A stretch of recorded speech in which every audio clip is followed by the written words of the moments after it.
మిత్రమా, అందరికీ కూడా శుభోదయం అండి.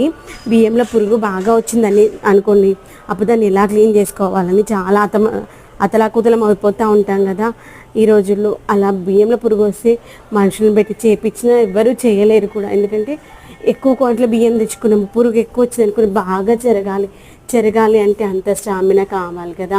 ఎన్ని రోజులు చేస్తే అయిపోతే చెప్పండి. అలాంటప్పుడు ఈ యొక్క టెక్నిక్ ఫాలో కానీ మనకి ఎన్ని క్వింటాల బియ్యం అయినా ఈజీగా చేసుకోవచ్చు. ఒకే రోజులో కష్టం కావచ్చు, రోజుకు ఒక 2 క్వింటాల చొప్పున చేసుకున్నాం అనుకుని ఈజీగా అయిపోతుంది. నేనైతే ఒక 4 క్వింటాల బియ్యం ఉన్నాయి, రోజుకు 2 క్వింటాల బియ్యం అయితే చేసుకున్నాను. ఈజీ అనమాట. ఇలా టేబుల్ ఫ్యాన్ ఒకటి పెట్టుకొని చేసుకోవాలి.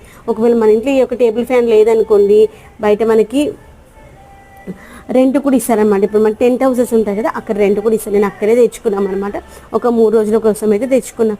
ఎందుకంటే ఒకే రోజు చేయగలుగుతామో చేయలేమో, మళ్ళీ ఈరోజు చేసామంటే రేపు చేయకపోతే మళ్ళీ మధ్యలో ఒక రోజు గ్యాప్ ఇచ్చుకున్నాం అనుకుని ఈజీగా ఉంటుంది కదా, మనకు అలవాటు లేని పని కదా అనేసి 3 రోజుల కోసం అయితే రెంట్ తెచ్చుకున్నాము.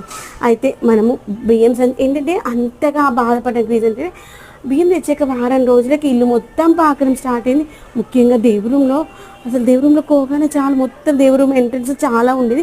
లక్ష్మణ్ రేఖకి ఇస్తే కొంతవరకు ఆ యొక్క మెయిన్ ఎంట్రన్స్లో మొత్తం చచ్చిపోయి కనిపించింది. అసలు ఎక్కడ చూసినా దేవుళ్ళు దాకా వస్తున్నాయి ఏంటి అసలు పురుగు అనేసి ఇంకా నేను ఫిక్స్ అయిపోయా. బియ్యంలో చాలా పురుగు ఎక్కువైపోయింది అని మా ఆయనకి టేబుల్ ఫ్యాన్ తీసుకురమ్మని చెప్పాను. తీసుకొచ్చా.